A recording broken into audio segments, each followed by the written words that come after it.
Good morning, and welcome to the Dr. Kennedy Podcast. The Dr. Kennedy Podcast is sponsored by the Daniels Foundation for Impact Investments and Development. That's the Daniels Foundation for Impact Investments and Development. And this is our introductory to our one of our sessions today, our podcast with Joseph Dunston. And Joe's a good friend that I've known from my days back in Orange, New Jersey, playing ball in Orange Park and getting to know each other as friends and competitors. And Joe went on to a fine high school career at Dunbar High School. I want to talk to Joe because Joe is good guy, came from great family, has great lineage, went on to Tufts University, and now he's gone to a great career with Motorola University, Motorola Solutions. And so Joe knows a lot about higher education. He knows a lot about technology. He knows a lot about corporate America. And he's an African-American male that's done very well navigating a lot of different systems. So we want to talk to Joe how he's done that, how he's experienced life. He's also had he has an inspiring daughter who has an excellent basketball career in professional development in terms of girls basketball. So he knows a little bit about sports. So Joe's seen a lot of different things. He knows a lot of interesting people. So we want to talk to Joe just to see what's on his mind is going on. So without further ado, this morning we're going to have Joseph Dunston, and we'll talk to Joe on the other side. Again, if you'd like to support the foundation, you support the foundation at daniels-foundation.org. That's danielsfoundation.org. And please look out for the book Notarius coming out now, probably sometime in February. So kind of had to push it back a little bit due to some constraints, but still going forward and onward and upward. So please appreciate all support. You can find all information out on the foundation website at danielsfoundation.org. And we appreciate all support. And thank you very much. See you on the other side. And we're live. So good afternoon, folks, and welcome to the Dr. Kennedy Podcast. It's the Dr. Kennedy Podcast. The Dr. Kennedy Podcast is sponsored by the Daniels Foundation for Impact Investments and Development. That's the Daniels Foundation for Impact Investments and Development. So folks, we're on the other side now, and we have Joseph Dunston, good friend, and Joe's a great corporate guy. So Joe, good morning, how you doing? Good to see you, Kenny. Good morning. Thank you so much for inviting me. It's good to be here on this beautiful morning, man. And it's great to see you, my friend. Great. Well, Happy New Year. Great wishes to all your family. And we'll get into a little bit about, what family means and all that stuff there. But thank you for supporting me. And I'm really excited to have you because, you probably know me very well. I say probably kind of my upbringing, kind of what I'm trying to achieve here. So, hopefully kind of show the audience, what expectations are and kind of, how we feel about how things are today. Black Lives Matters and a lot of different movements. So before we get started, you want to say hello to any folks out there, just in general, just, kind of off the cut, what's on your mind, what you've been doing lately? So anyway, good afternoon, everybody. Good morning. And it's good to be here. I'm in the great state of Maryland, Silver Spring, a suburb of DC. As you know, we got a little commotion down here with the inauguration. It's a little tight, but we'll get through it okay. Got a lot of armed security around, but we'll be okay. We'll get through it. But it's good to be here. And as I about to turn 61 in May, I'm looking forward to the retirement and maybe one day being a granddad and looking at the next stage in life as I've gone through many stages. And Brother Kenny's I've been with Brother Kenny for many of these stages in life. We grown up together and worship together and compete together. And so it's a blessing to still be here, Kenny, on God's beautiful earth. And I'm just glad to be here with you, man. Great, appreciate that. Well, thanks for agreeing to do the interview. I really appreciate during this busy time of the year. I know you're busy, business and family and all those things. So can we start off by talking about, your formal education, some of your job experiences, and I kind of went through it earlier with the audience. You got this great career at Motorola. Right. How that kind of happened, Right. Yeah, I was very fortunate, Kenny. I went to the public schools in Orange to around high school, and then at that point I went to a prep school up in Morristown, New Jersey, about an hour away from from Orange every day, and that was a elite prep school for education and athletics. And that really laid an excellent foundation for me from an academic standpoint, and also athletically. I had a nice run up there as well. And from that, I graduated. This is 1970. This is in the 70s, so 1978. Then I got accepted to Tufts University, which is a really good school in New England, in Massachusetts, in the suburb of Cambridge called Somerville, the actual city of Medford. And I went to Tufts as an undergrad from 78 to 82, and that was quite an experience. And I can remember my freshman year, I took a math test, and I think I scored a 89, and I think the mean score was a 91. And I remember calling my mother saying, "I don't know if I'm gonna make it here."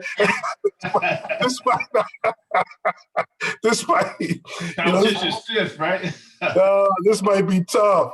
But she says, nah, she said, move forward, son, and finish it out. So I said, okay. So it worked out well. And in fact, I got 2 undergraduate degrees, one in political science and one in economics. And actually, I was going to in 1982, because we had a recession. I don't know if you remember, Ronald Reagan had the Ronald Reagan recession. And 81 recession. Yeah, I remember. Yeah. we had the recession, and then we had to go to the post office when we were 20 and sign up for the draft, maybe. It was crazy time back then. But anyway, anyway, I interviewed with the FBI, and I was going to probably work for the FBI, but Xerox ended up hiring me. And I chose the Xerox career, and I ended up working out for me. And I worked for Xerox for 2 years, and that was a great exposure to corporate America coming out of college. And then from then, I went over to Motorola, and I've been there 36, 37 years. It's been a fantastic career in public safety communications. Back then, we had about 5 different businesses. Our cellular phone business was probably our most customer market-friendly business, but we were much more. We were in semiconductors. We were in public safety, which is what I'm in. I'm in public safety networks, point-to-point, wireless, mission-critical solutions. But I went there and I grew, and ended up having a fabulous career. 36, 37 years later, it's been a good run. Was able to raise my family and build out a nice niche for myself. Motorola is one of my favorite stocks. So I've done my homework. In fact, I didn't really knew that you worked at Motorola until I started to do my research here. But I'm familiar with the bread and butter was their public safety division. That the big police force that mission critical. That stuff's got to work. Can't be. That's right. The first responder stuff is, you got to be world class. And I don't know if a lot of people kind of knew that Motorola. They kind of split into these 2 different, kind of the public and then the private and the, in terms of the cell phone stuff. But, in terms of the hardcore mission critical, has always been #1 in the world. And so for you to be part of that, that's quite a compliment that you're with a world-class organization. So we'll have to kind of get into that a little bit because that's kind of very important for society today where we are in terms of, first responder, digitization, data, big data, all this stuff. You know a lot about this stuff, but you kind of skipped over something. Let's talk a little about Tufts, because you didn't. I mean, Del Barton, because you didn't mention it by name. But you had this hour commute every day going from Orange up the hill. What was it like in your mind? What did that do for you formatively? Because you saw something. Like my father always tell me that going up the hill to him was figuratively, like it was a symbolic thing. That kid, you gotta take the hill. We got, and you did that. Yeah, the hill took it at an early age. Yeah, back then, Kenny, man, we were family values driven, and we did what we were told to do and what we had to do. No, it was tough, Kenny. I would get up at 4:30 in the morning every day, and I had to catch the bus at 5:15. What the bus? Wow. Catch the bus 5:15, and then we would get to campus probably about 7:05. School started at 8:10. They would have a little breakfast for us. We'd be dead tired, and then so we would get there and then have a full day of class homework, and then we had athletics, and then I would actually catch the bus to the train station, and I would take the train home every day and walk about 2 miles from the train to my house, and it would be freezing. and I would get home about 9:30, quarter to 10, and I would do a little homework, go to bed, and do it the next day. So that was my life, but that's all I knew at the time, and it was, I look back at it now, and it's kind of a blessing. But it started out tough, then it became a way of life, and in the end, I appreciate it. And Del Barton, they welcomed me with open arms. They were desperate for diversity, and they reached out to my mother. They wanted academic athletes, as they called them, and someone who could appreciate the academics, who would make the commitment. And they paid for most of it, Kenny. I don't think my mother hardly paid a dime, and you had to pay for that education back then, and we didn't pay for anything. We didn't pay for the transportation, for the education, for anything, and as long as I kept my grades up.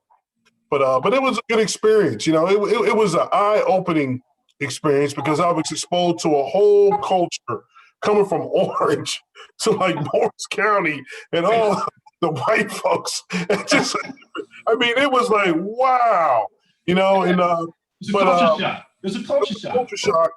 And it took me a while. It took me a while to adapt, Kenny. I know they would talk to me all the time and check on me. I never understood why they go talk to council all the time, but they were really concerned about my migrating into this society. And the families really went overboard to make me feel comfortable, almost too overboard. Almost like I was like a young Michael Jordan. It was too much to make me feel comfortable. But it worked out really well in the end. And I love the school. I donate to the school. I go back to the school. And we're doing better with diversity, but it was different, Kenny. But again, in that time period in the 70s, it was a way of life. Yeah, that's interesting because I put my kids in private school, and I kind of know they navigated this let's call it a cultural gap, right? And so regardless of when you hit it, whether you hit it in the 70s or you hit it in the 2000s. Right. Gap, and probably be fair to you, was wider back then than this we've advanced. But it's kind of interesting that we celebrate our differences. It's kind of where I'm going with it. And so, like I said, and we'll talk about this. Your diversity added something to the white kids' education. Yeah. Now, in terms of Black Lives Matter, that I think one of the messages that we want to sell to white America is that embracing Black Lives Matter is a positive thing because it will educate your children to be broader, brighter, and more successful because they'll be able to communicate more with talented individuals. I don't know if you agree with that or not, but I think that's... No, I do agree, Kenny. I wish we added one adverb to that. I wish it was Black Lives Matter also. And I think they put the word also, that adverb, I think it would change the whole dynamics of what the whole message of Black Lives Matter. But diversity is important. It's important in corporate America, Kenny. In corporate America, I really kind of lead a couple committees where we make sure our African-American Black employees are able to sustain their career and able to migrate up and down the company and move. Diversity is important across the board. And, in order for us to participate economically, we have to look like and be able to communicate with our customers. And our customers are a whole spectrum, right? They're the whole spectrum. So, you're not, and even academically, a university, you're not going to be as competitive if you're not exposing young people to each other and to all the different diversities that exist in the world. So, yes, I agree with you. It's a positive effect for white America that we really have a Black Lives Matter type of structure. I just wish that adverb at the end was added also.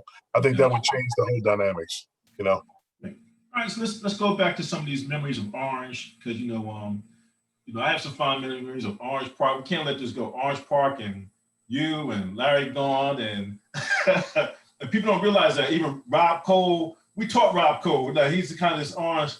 That's my little baby brother. So what are some memories of back then? Because I believe that time you were living in Seven Oaks. Is that correct? Yeah, that's true. Yes. So, and I was living on the fringe of it, and people looked at me as this upper middle class Black guy, and and I'm sure you probably got some of that also. So some of your memories of, let's take a little bit more socially and personal in terms of, girls and dating and Orange Park. what was Orange Park culturally in terms of the Sundays, the cars, Oh yeah. It people was. walking? Kind of get for some of the people don't know. What did we experience? It was a great time. Orange Park grew into the park to come and not only play ball, but just to socialize, and it became crazy. Before different parks were Nishiwayne was a popular park. Elmwood was very popular, especially when they had the pros in there playing at night. I mean, Elmwood was the happening spot, and they had the lights. Elmwood had the lights at night, right? And then but Orange Park was incredible, man, and it was all the ladies were there. All the fellas were there. The music was there. It's hard to explain. And then it became explosive, Kenny. And I don't know if you remember, but it got to a point where, like, on Sundays, there'd be 2,000 people down there. Right. They restructured the park, Kenny, over the last 20-something years. So you can't do that anymore. You can't drive through Orange Park because of that time period in the 80s. When they just took off, but it was a line, like a fashion show. That's right. Anyway, I would walk down South Center, I went to Union Baptist Church, and that was right next to the park, and man, it was just a wonderful time. It was safe, it was happening, it was exciting, it was a way of life. The park was a way of life. It was an everyday thing. It's part of life. And whether you're playing ball or you can't get on next and you're talking ball and you're on next and you can't win and you're off the court again. But I remember Kenny Macklin and them would come down there and take over, man. I'm like, God damn. Yeah, it was rough. Because you didn't want to get off the court because you sit there and watch for the whole afternoon. So. It was, but Kenny, I think when I came through the golden era of Orange and East Orange, it was a golden era, man. I mean, it's nothing like what it used to be. And I think we were very blessed, man. It was a wonderful time period, man. And it was great, man. It was an everyday, beautiful thing, man. A way of life, And I'm just sorry that doesn't exist anymore. Right. Because it was beautiful to be Black and beautiful to be a part of it. Black is beautiful was a slogan back then, Mm-hmm. It was great, Kenny. James Brown. So let me dig deeper into something that I guess because you probably knew more about upper middle class Blacks than I did, because I remember I used to go shovel snow for Mr. Lewis. He was close. I don't know if you knew Mr. Lewis, lived over around the corner. I don't know if he's still there, but it's interesting that, let's just take Mr. Lewis for example. He's a composer in New York City, clearly accomplished, and he decides to buy this mansion in Seven Oaks. And so I wonder, what was it like, kind of, being on the fringe of Seven Oaks, South Orange, and what do you think that meant? Because that was kind of like the beginning of urban integration. We were starting to assimilate from, blue collar and working class, and you kind of were the beginning of this professional class. That's kind of what I would think of it. And Mr. Lewis is an example of that. Yeah. What do you think that was in terms of their struggles, their mindset? Did you feel they embraced it positively, or did they? Because clearly there's probably some friction, Yeah. Kenny, I never thought of it that way, because I grew up in the public schools, and I grew up on the street in the parks, right. And so I never saw myself as upper middle class. I told I was Joe. I was Joe. And and I had a pool, and I would invite you over to swim if you wanted to swim, whatever. But I never thought of it as there'll always be some dark skin, light skin type stuff, and that will always be. And that will always be with us, Kenny. That will always be with us. But, right.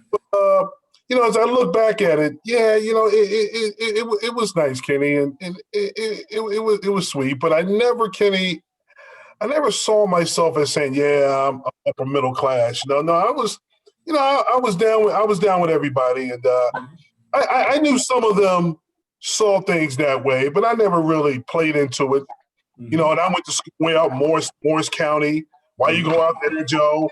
I never played into it, and I always stay consistent stayed who I was, and so yeah, it could have been a problem if you let it be a problem, but I did. I never saw myself as better than anyone. I never did. I stayed the same, and that was cool. And I brought people over. We had a good time swimming and hanging out, and Mhm. but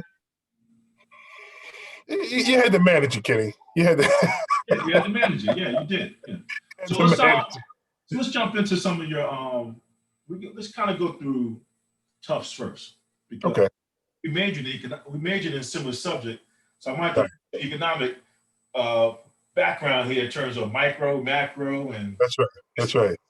so let me kind of first approach that jump because I don't think a lot of people know the power of economics that you can take this general subject, but it is the foundation for almost all of business. That's right. Especially Mike. Go ahead. I always struggle with. I always wonder why corporations they hire these econ majors when they have this broad background, but they're really not specialized like marketing or accounting per se. But econ is the foundation even for those subjects. I agree. Agree. Um, so let me pose a question to you first: is that how is it that corporations like Moore and so forth take these general degrees and leverage them into thoughtful leaders? Well, understand, Kenny, that so Tufts is a liberal arts institution. So liberal arts means you're going to learn how to read, you're going to learn how to comprehend, you're going to learn how to write, right? And you're going to learn how to analyze cognitively and analytically, right? So, when you come out of a liberal arts institution, whether you have a degree in political science or economics or history or psychology, the concept, and this is what the Ivy Leagues, the concept is that you're trained for. That when you come into this environment of corporate America, we're going to train you. All corporate Americas, we all have learning institutions. Motorola has Motorola University.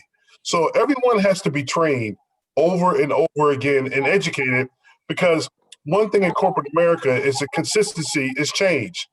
And you have to change to be more competitive every year. And you have to understand and learn the functionalities, the capabilities, the applications.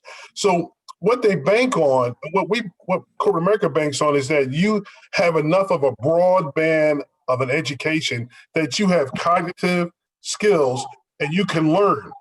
So you've learned French, you've learned English, you've learned political science, you learned psychology, you learn statistical, economics, you learn statistics, you learn micro, macro, advanced micro, macro. You learned it all, right? So you participate in that environment. So when we get in corporate America, we can groom you to teach you what we want you to learn and be proficient at. And that's what they do. Very rarely do we bring someone in, unless you're an engineer. We say, okay, here's your degree. Here's what you're going to do. Usually we bring in and we bet, just like in college recruiting, we bet on the up. We bet that you will get better. We bet that you will progress, and that's how we do it. So we look for people that really have good grades. All right, and if you come from a good school and have good grades, then that tells us that, hey, we could place a bet on you because it costs us substantial money to train you. And we can put a bet on you that you will come in and you will learn and progress and be productive. Powerful message for young folks because I think a lot of times they get bogged down. I'm going to be this. I'm going to be that. I'm going to do this, and I kind of bought in that. That's why I went to Fairfield because it's a liberal arts degree that trains you, and I'm taking Right. philosophy. I'm taking arts. I'm taking logic.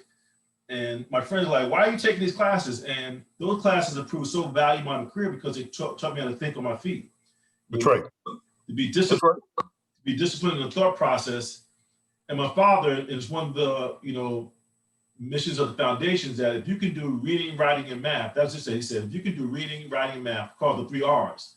And I don't know why they put math as an R, but it was arithmetic back then. My age. And so he said, if you could do the three R, you could do anything. Yeah. Which Yes. is what you're alluding to. If you have a broad background, it's a liberal arts background, and you can be trained and educated to be successful.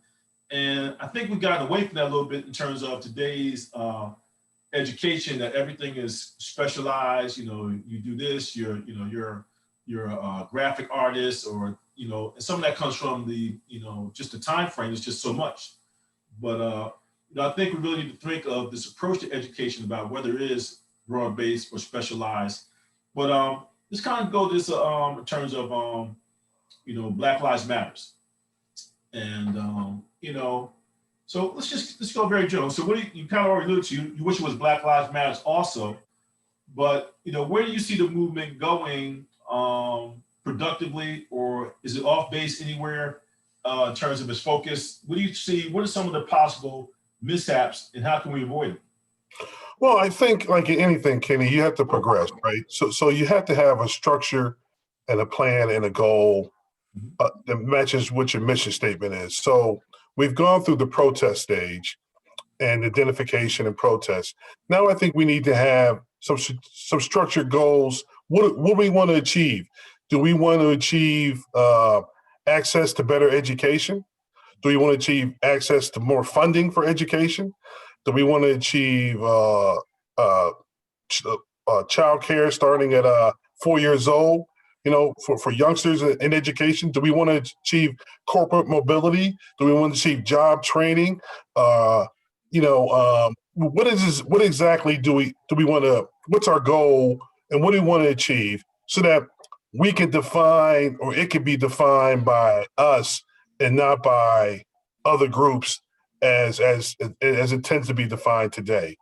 And I think if we can get that adverb in there and really let people know that, Black Lives Matter also, that, we're just trying to have a fair and equitable access to resources to be successful, and this is a vehicle to acknowledge that we're just looking for, access. We're looking for a handout, but maybe a helping hand for access. So, I think we need to continue to grow it with a little bit more structure and a little bit more, what are the goals we want to achieve and how we want to achieve them. Gotcha. So, so one of the things that they've done in their platform is, and some people talk about this in terms of, I think it's a misstep, this whole idea of defund the police. And so, that's kind of, it's brash language, is antagonistic, it's not productive. So what's your view on that? Is that proper? Well, Kenny, I had to be honest, my man. Proper goal setting? Yeah, Kenny, I have to be honest. I'm in the police business. Yeah. I'm in the public safety business, Kenny. I'm in the first responder business. I'm in the interoperability business.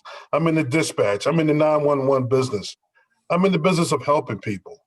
So I'm a little biased because policing, although not perfect, is necessary. Right. And when you use terminology like that, it can scare people. And when you scare people, they don't believe, they don't trust, but most importantly, they don't listen. And once you stop listening, Kenny, you can't get anywhere. When they close their ears, then no one's going to understand, right? So that type of language, I think, closes off trust, faith, and listening. Trust, believing, and listening. And, if the terminology was, we want to reassert some of their non-policing resources, like psychologists or psychology, and psychiatrists, that's a different argument. But when you come out with this, words matter, Kenny. Words matter. And you got to spend time into really defining your words and making sure that your words are what you really want to get across. But I agree, man, that defunding the police, I just think they scared a lot of America. It concerned me, Kenny, to be honest, Oh, yeah, it does. I think it's problematic. That's my viewpoint. So, yeah. You had this great career in first responder, critical mission services, that's a big, I interviewed Donald Hom, and he's, I don't know if you saw that interview, he's with the Marine Corps. He's a computer scientist, and he helped pretty much deliver mission critical services to all the Marines internationally. So that's like on the front line, they're out there, they need some mobile communications. They probably use a Motorola system, probably the Marines. But, you've seen this whole data-driven digitization of, information content so that people can make, just-in-time real solutions that are, basically critical to their livelihood, And so I guess my question is, where do you see this going? What are some of the trends you see happen in the past? Sorry, my battery's running a little low here. Got to get back on the juice. What have you seen that maybe we need to, get that information available to, the minority community? What should we know and what should we be on the lookout for? Well, let me say this: data is everything, right? So your hand device is not a phone; it's a device, and the first thing you do is check your data, right? You check your checks, you check your email, you may check some type of video before you even make a call. So data is everything.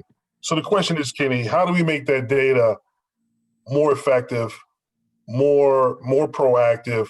How can we take data and make it give you an advantage of what you need the data for based on your environment? If you're a police officer, uh, data can help you have the whole story of the car you pull over. So by the time you go up to the car, all you're doing is checking the dots. Are you this person? Are you that? Did you go here? Were you over there? Here are your tags, here are the dates. So data can help us determine probabilities, Kenny. When's the next time some crime is going to happen in this zip code when the temperature is 85 above 85 degrees, and can we combat that and prevent that from happening?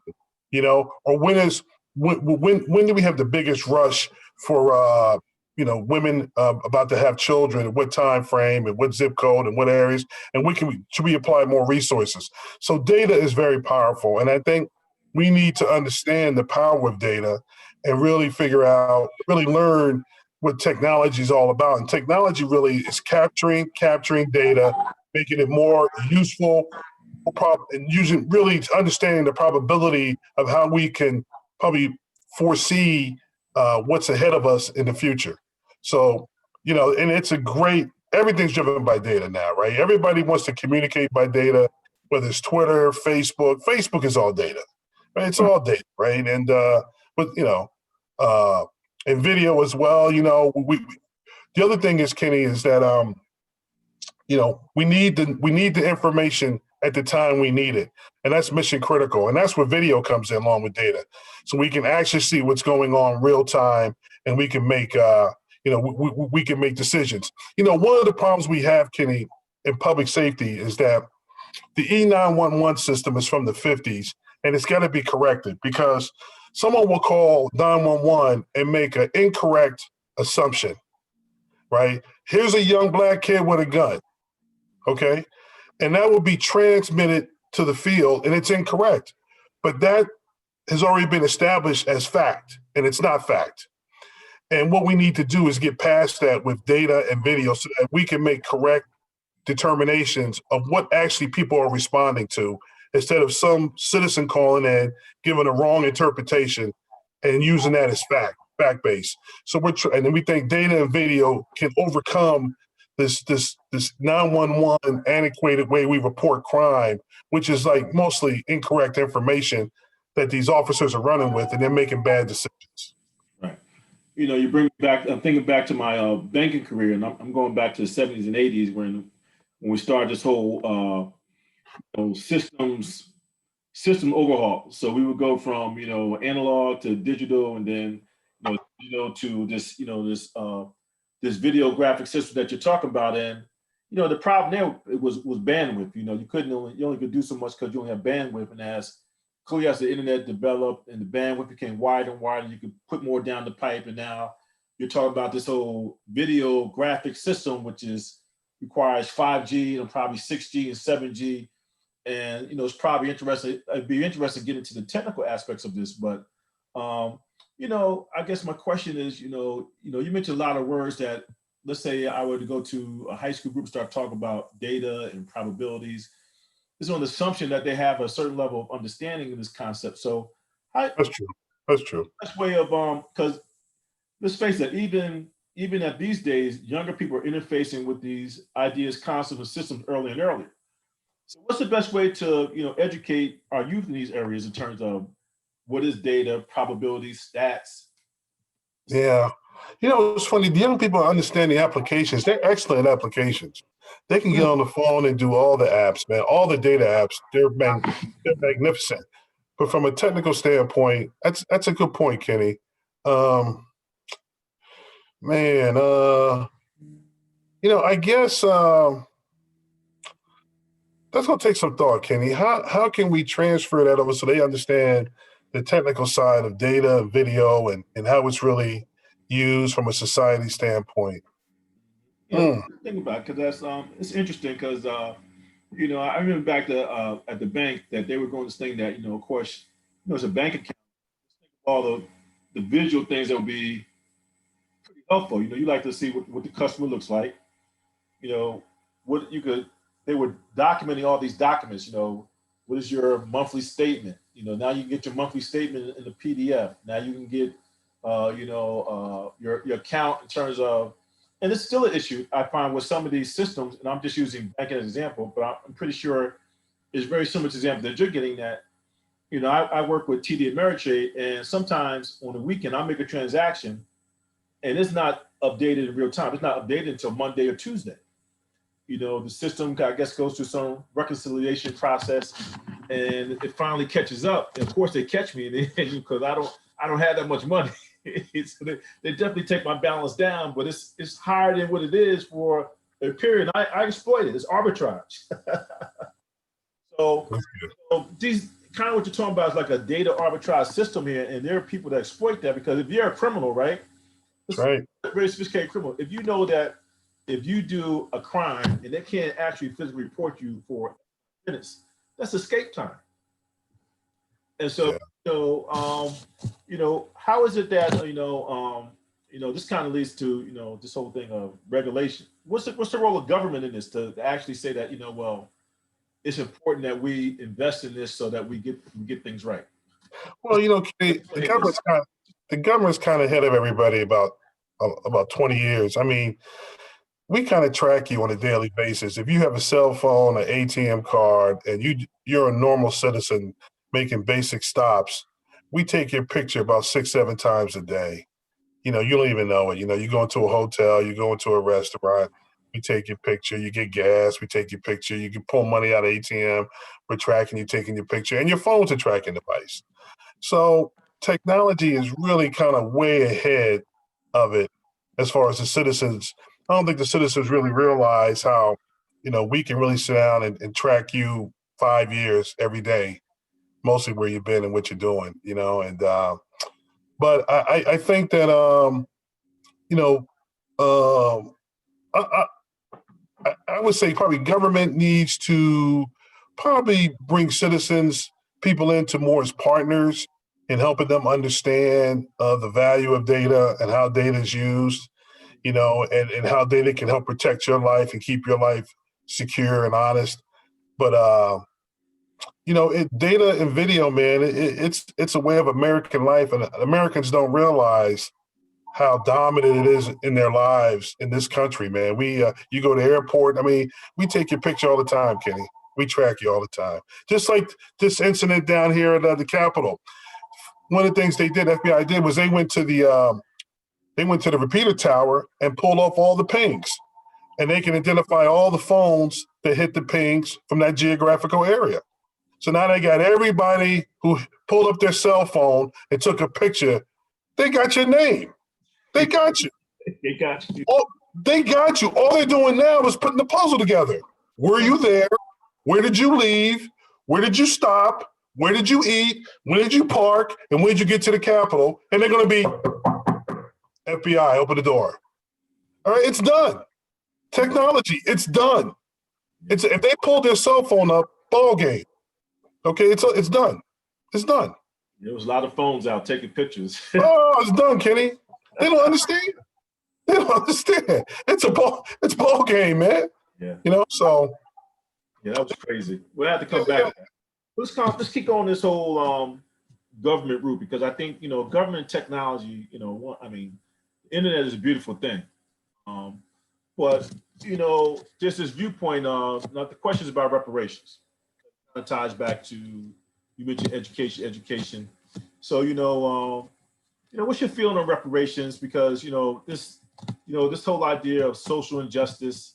The Biden administration is coming in. People are viewing them as socialists, and we need more. There's a couple of big religious leaders that are kind of saying, and you have the economics background here that we need to that capitalism doesn't work for us. We need socialism. And so the first down payment on a socialist revolution is reparations. What's your view on, first of all, let's how palatable is it? Is it something we should invest in? Or do we need to go a different direction? I mean, Kenny, if you give somebody a check for $25,000, it'll be gone in 7 months. So reparations, as far as, better education system. I mean, right now our education system is based on your zip code. You got a tricky zip code, you get a tricky education. So reparations, as far as getting everybody a better education, getting everybody a true good education. I say reparations is that helping people get into to junior college or state school, and fund and give them 90% funding help. Yeah, I say reparations with that. I say reparations, Kenny, with long-term growth that can have a sustainable effect on your development as a person. A check, you get a check, all right, 6 months, you're back to where you were. Well, let's invest in you that gives you some skill sets that you can be successful 10, 12, 20 years from now.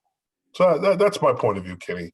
Reparations as far as repair the systemic racism in our country, from the zip codes determine education, and education determines potential growth in your career. Repair that. Right. Okay. I think that can make us rather than a blank check. To go buy some rims. We don't want. Yeah, Kenny. We don't see no. Yeah. We don't want to see 27-inch rims. Yeah. All right. Yeah. So let's get off the serious stuff for a little bit. Let's kind of take our viewers back to some of this, because you're a sports enthusiast, and you see a lot of good players your time. We talked about Elmwood and Orange Park. So I'm gonna give you a blank check here, and I want you to talk about 5 of the best. I want to take your time and give you 2 categories, because your background is in basketball. So give me 5 of the best basketball players that you've seen, general Essex County. Give me 5 of the best athletes you've seen, no matter what sport. Okay. So Essex County, number 1, Edgar Jones. Edgar Jones was the real deal, man. When he caught Ron Harris' shot at the ECT, Edgar Jones. Number 2, Cleveland Eugene, when he gave Edgar 20 in the paint. Cleveland gave him 20. Gave him 20. I gotta put Chapuka, man. For a white dude, he was unbelievable. I had to go. He was unstoppable. Right. And the great glider, slider, Dip Dabney, Mike Dabney was unbelievable. Mike Dabney was a superstar when I was a young guy, and he was a bad dude, man. Dip Dabney. And then I would say the 5th one, Great Times was bad boy. Great Times had a great run. I put the orange in there. I got you. Yeah, Great Times. Great Times had a great run. He had a great run. And about Greg? I don't think people. That's a name that people, because he was kind of, how tall was he? He was shorter than us, Kenny. He's probably 6 feet flat. 6 feet flat. Okay. Props here, because he was ahead of his time. He was a bad boy. He dropped 20 on Joe DeSantis up in. I sat there and watched it. I'm like, damn. He had a great run at Seton Hall, man. Him and Glenn Mosley, Tom Flaherty. Ooh, they had a great run, man. Great times. Great times. He was all the way bad boy, man. He's bad boy. Bad boy in high school, bad boy in college, man. But Edgar Jones, Lord have mercy. Whew. It's funny because Ron's my friend, and I'm glad you brought it up, because that's kind of legendary when he grabbed his shot and started the fast break. That shit was legendary. That shit was poster material. That was unbelievable, man. But Cleveland Eugene, oh my, he was a bald-headed, short socks. Remember, he was so anti-70s, man. He was anti-70s. Everybody had the long socks with the sneakers. He had the little tube socks. He had the bald head, wouldn't tuck his shirt in. Yeah, he's anti-authority. But he was a funny guy too, man. Oh man. We talked about it the other day. People don't realize that he was probably 6'1", Clee. Oh, he was something, man. He was something, man. He was something else, man. That's funny, Joe. You making me cry here, man. Oh, he was something else, man. Oh my God. Remember he went to junior college and averaged like 60? Yeah. Remember he went to Lutheran? It was averaging like 42 a game. Remember that? He was the leading scorer in the country. Remember that? Yeah. He went to Lutheran Junior College and was averaging like 42. Yeah, he was incredible. Let's go to the next category. Athletics. You saw, we played football on the park, baseball. So 5 great athletes that you kind of ran across. Baseball wise, I thought Reggie Jackson was just a beast, man. I thought Reggie Jackson was one of the great Showtime, primetime baseball players of his era in the 70s. Right. I would say from basketball, I thought Lou Alcindor in his early years, Kareem Jabbar in the early days of the NBA, he was phenomenal. Okay. Of course, you got to put Michael Jordan, who grew the game, to where it is today. Was pretty great. I would put in number 3. I would put I would probably put Joe Montana was a bad dude, man. He got to be one of the all-time greats, man. He was the first true great clutch quarterback of all time. People kind of forgot about it. They talk about Tom Brady, but Joe Montana was a bad dude at Notre Dame and came into the NFL, was a bad dude. And then let me throw you a little curveball. So where would you put LeBron James within this group? Well, I would put LeBron in there. It's just that I'm an old school guy, so we like killers, right? Because that's where we came from, and we go after it. So we're more inclined to Mike, and LeBron's the new game where you kind of do it all. You're 6'8", 280, and you bring the whole. You take a couple plays off, and but in the end you win. And so it's a different game, and it's not as physical. It's not as hard, and these guys, they don't drive. So I come from a driving era. So Jordan is my guy. But LeBron, hey, man, and he'll probably play 5 more years. He'll probably be on top of the pedestal. But I think Kareem, think about Kareem, he had the greatest hook shot and no one could duplicate it.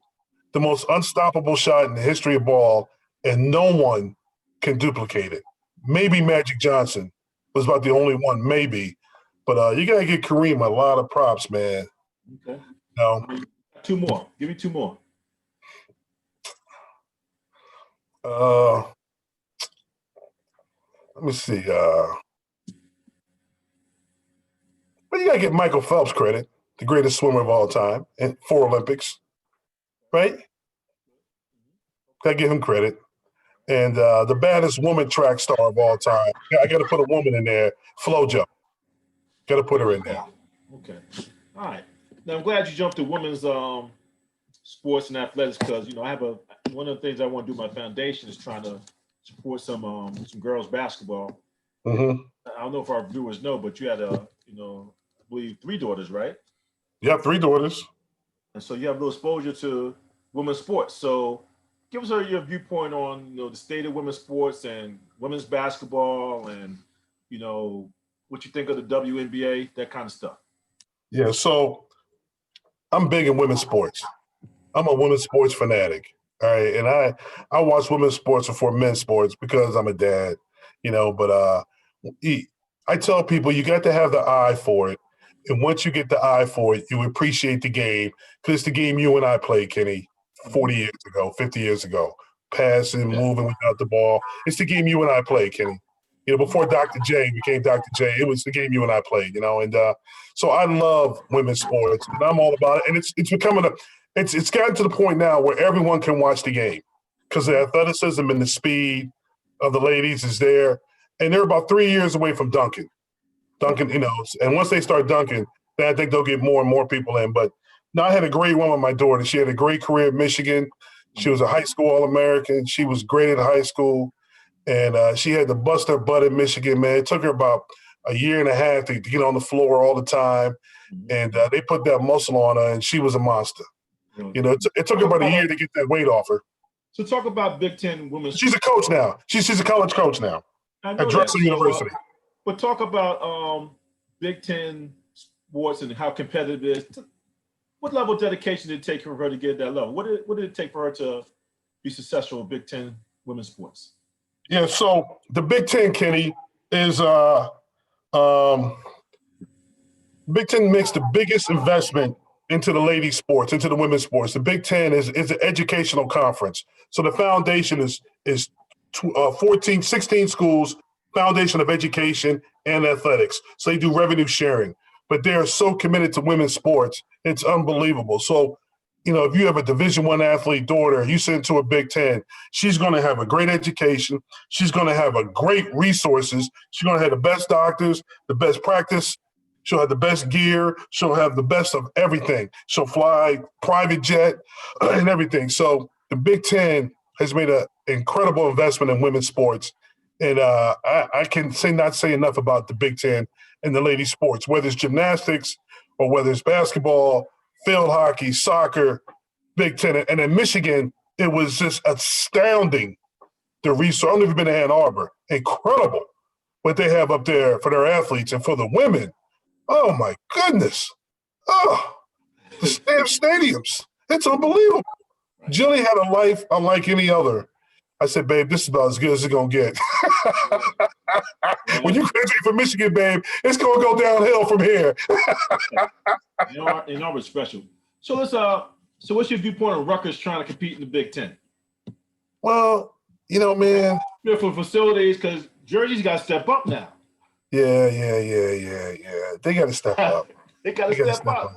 They said women's basketball, they there. Men's basketball, they finally coming. They got to get a new arena. They got one of the worst arenas in the conference. Right. The football stadium is raggedy. You know, they got to make the investment, but they will. And I think it's a good move, and the money's good. You know, they get that $44 million a year check from the Big Ten. So they'll do it. I like Rutgers. I'm a fan. You know, it's going to be interesting because, you know, they need to build a new stadium and the rack is terrible. You know, the whole concept of the rack was, you know, outdated maybe, you know, 20 years ago. Here we are. I think they're still playing the rack, don't they? Yeah, the rack. That's Phil Sellers, Dabney, Ed Jordan. That's where they played, man. I played that when I was in high school. I played there. Shot a couple jumpers, Kenny. Yeah, couple.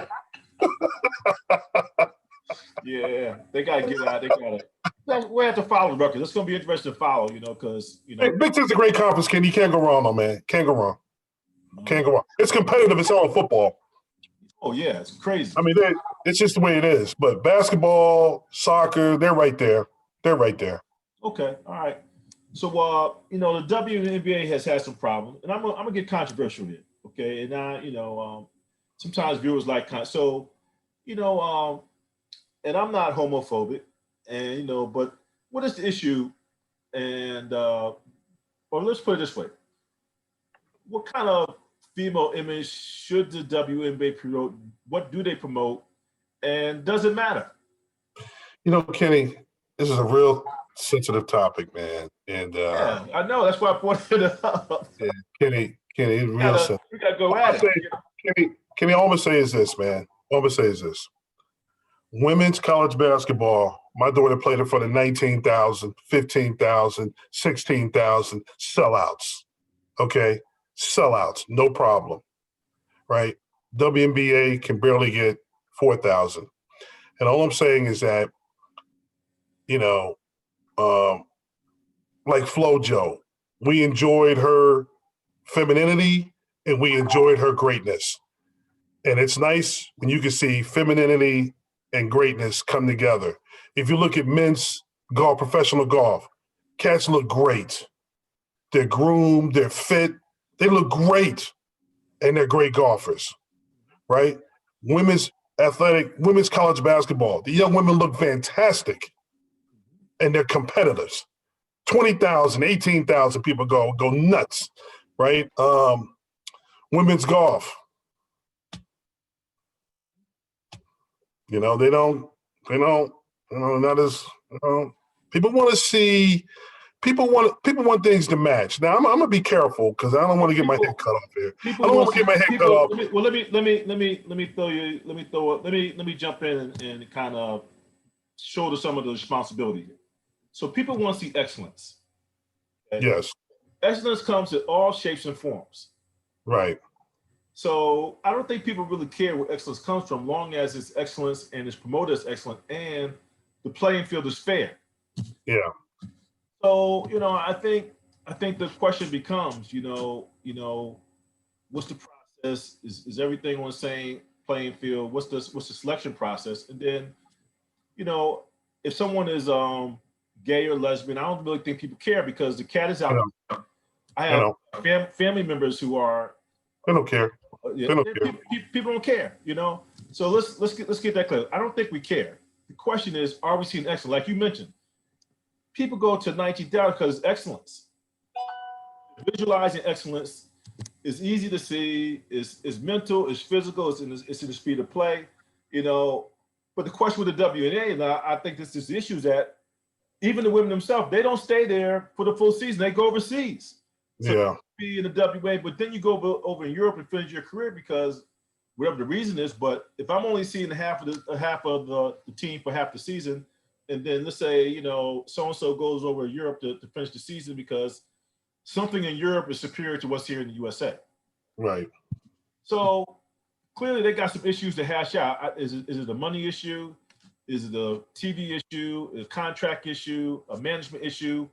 I think part of it is the management of these teams is not equivalent to, let's say, an NBA level. They call it the WNBA, but the management of the WNBA is not equivalent to the NBA. Yeah. Yeah, I will say this, Kenny. I know the general manager and the coach of the Connecticut Sun. He was the coach of Indiana, recruited Jilly, and the coach of the Mystics. I know him well, him and his family. And I will say this, that championship final, man, they were balling. I was down there, and that was some of the best ball I have seen. They were getting up after it when the Mystics played the Sun with Deladon. It was unbelievable ball. But they have to maintain that consistently throughout the league. Right. It's just got to be consistent because that championship series, that was unbelievable basketball. I don't care who the hell was playing. That was unbelievable ball. And if they could just get that consistent, Kenny, throughout the league, I think the league will be better. That's all. That's all I'll say. I agree with you because I'm a fan, Kenny. I go to games. I'm a fan. I'm a number one fan. I'm a UConn grad. I watch UConn women's basketball. Yeah. UConn women's basketball sells in the New York market like East basketball. Right. People watch it, and right. They're now back in the Big East, and that matters. And right. It's been nice to see the ascension of UConn women's basketball from, back when when Gino first started. In fact, when I was a grad student, I used to serve Gino in the dorms. He was basically just starting. And to see that ascent has been really been prideful. So, well, Joe, we're kind of coming up on our hour. It's been great. Okay, brother. I really appreciate it. But before I let you go, let's give you the floor to kind of take us out in terms of what you see. What are some of your hopes for the future? Some dreams. See yourself retiring. We're going to talk about playing a little golf. What's some of your aspirations for the near future? Kenny, actually, now that my daughters, they all are doing well. They all have their masters, Kenny. They got their masters in kinesiology and sports management. They're all doing well. And really, Kenny, I want them to continue to find happiness. And I'm hoping that they will continue in life and be happy. And what I want to do, Kenny, is Kenny, I want to stay healthy. I try to stay on top of my health. And I really want to, finish up my career the next 5 years. And then I want to enjoy myself, Kenny, as far as playing golf all over and traveling and, and watching my girls do their thing. I don't know if you know, but my middle daughter is director of recruiting and also interim assistant director of football operations at Kansas University. So she's big. Yeah, she's big into football. She's big in college football. And they have another daughter that has her master's in kinesiology. She's big in public health. with the community diseases. So she's real busy right now. So, they each have great careers, and I want to enjoy them as much as possible. Because, Kenny, I've learned, man, that the greatest wealth I can give them is not the dollar, the money, it's the time. And when I give them my time, it's beautiful. And I want to just be able to give people, the people I want to be around, give them time. Whether it's a brother like you or my daughter's over here, give people time. That's what I try to do, Kenny. Because time is the only thing we don't know what we have and how much we have, Kenny. It's the most precious thing because we don't know how much we have in the bucket. So, you want to use it wisely. And that's what I try to do. I try to give my time. Appreciate you. Well, I appreciate you sharing this time with me. It's been really productive. I think it's been very educational, and I appreciate you. You're a handsome looking brother. You still looking handsome. Got a little swag with you. I got no hair, Kenny. I used to have those baby hair, baby. You still got your hair, man. I'm right behind you. Good. It's thinning out, though. It gets scary. I feel you, I love you, and thank you for spending time. You too, man. Okay, brother. See you on the side, and I'll send you a copy of this and look forward to playing some golf. Okay, brother. See you, Kenny. God bless, okay? Peace. Bye-bye. Bye-bye.